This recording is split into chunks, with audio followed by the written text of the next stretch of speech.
So Ali Salman would Prime would tell me that he would simply talk with politicians and the business people, business community, and thereby he would really then be able to he is trained in theory and then empirical analysis, mostly with qualitative data analysis skills. So what he would say, he would understand economics and could apply these unique aspects which represent the local economy, the business atmosphere, how business competitiveness can be achieved, to understanding the local challenges which have their own peculiar explanations in anthropology, sociology, as well as maybe in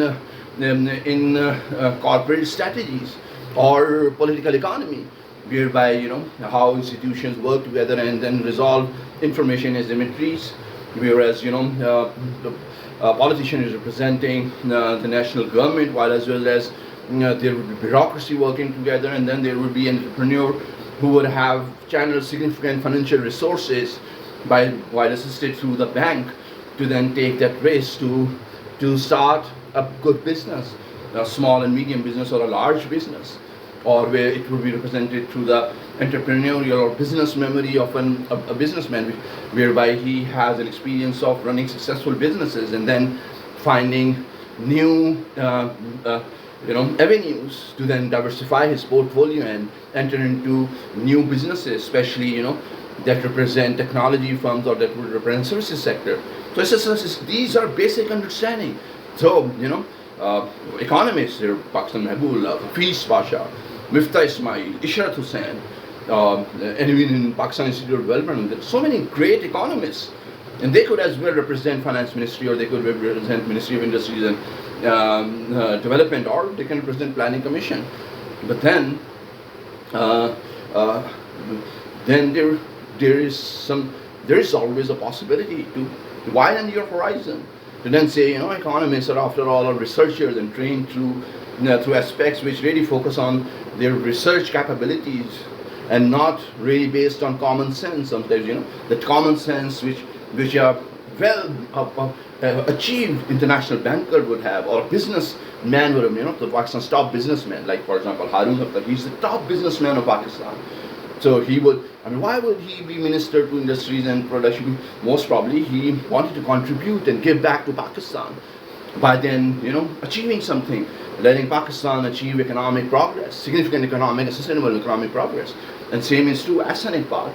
All of his, he's a politician, one of the very prominent politicians of Pakistan, and while at the same time really competent economist, with a business degree, with an MBA, not in economics.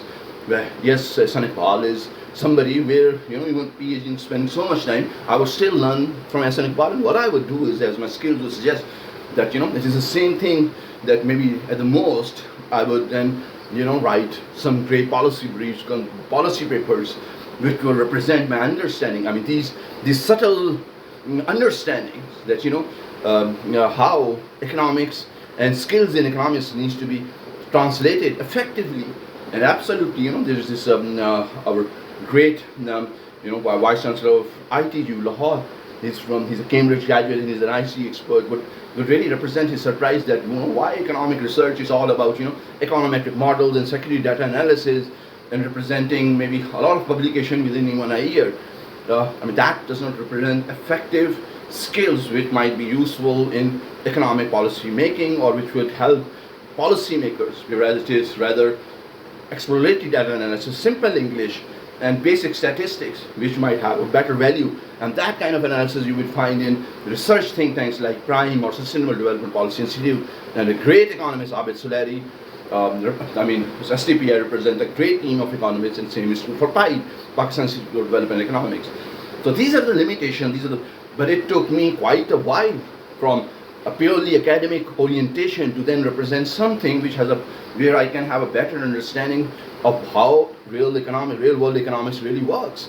And then, representing my expertise is to then understand and tell the story, while, then also saying this and reaching out to everyone to then tell the right story that, Muhammad Aurangzeb is a banker. In a bank, he's a banker who with experience with international banking, a great intellectual, while at the same time he's now representing the government of Pakistan a developing country with having a leadership position in finance ministry. Now, I mean, as a banker, would you expect that he would just distribute $1 million to everyone? No.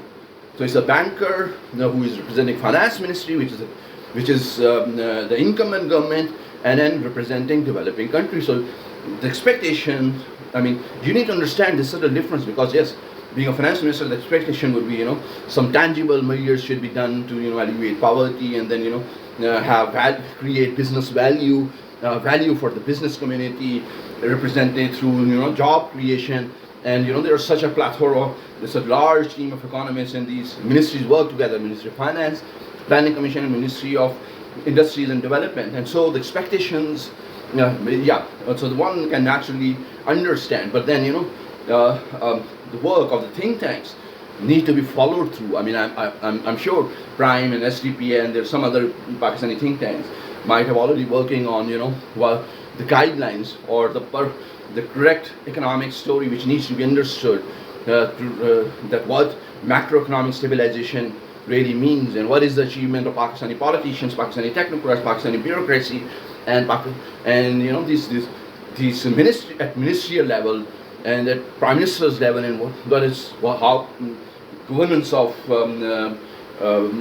Honorable Prime Minister Shehbaz Sharif has worked out to then improve not only Pakistan's security, but then represent a great diplomatic practices, where Pakistan has emerged as one of the prominent countries of South Asia, and it is represented, these diplomatic achievements are very, very, this is quite transparent that, there is certain American position where they were, transformational.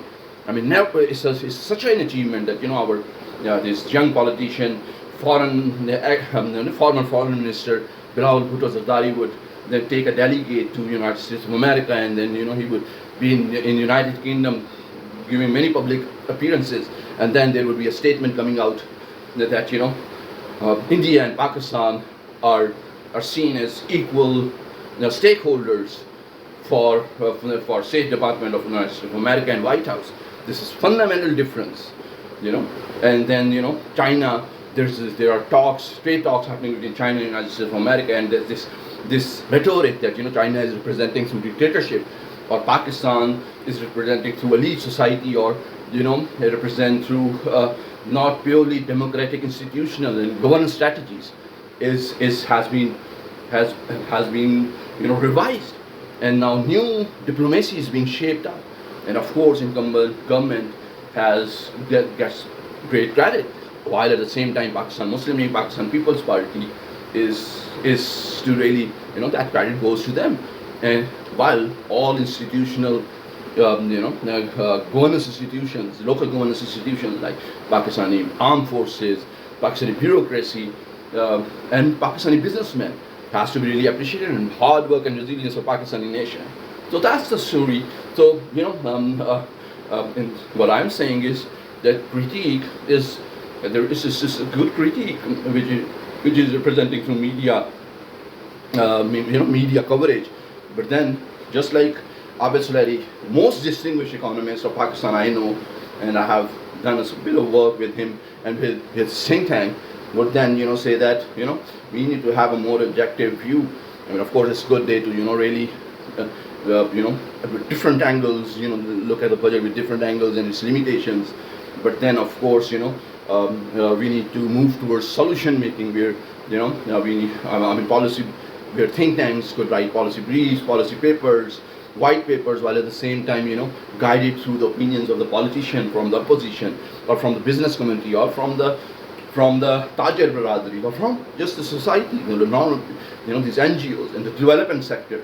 So that's why I wanted to say that to say these few basic things, it took me quite a while, quite many decades after a PhD, to then say what kind of economic skills I have, where I'm represented, despite writing so many books and articles and also papers in one of the best economics journals of the world, but still there would be inherently a lot of limitation to what I know in economics, and what I could contribute to, and thereby a banker, a businessman, can be a great economist as well. An engineer can be a great economist, or a grocery store owner or a restaurant owner could have, argue in some better economics than what I really know as a researcher. I would I could improve the story by adding technical jargon to it, or or using some data to then really substantiate the story. But then the people who make the policies, who formulate the policies, that's an entirely different world to understand. Now, for an economist like me, and a PhD means sound theoretical foundations. So these subtle things need to be explained. So hopefully you have a great day as well.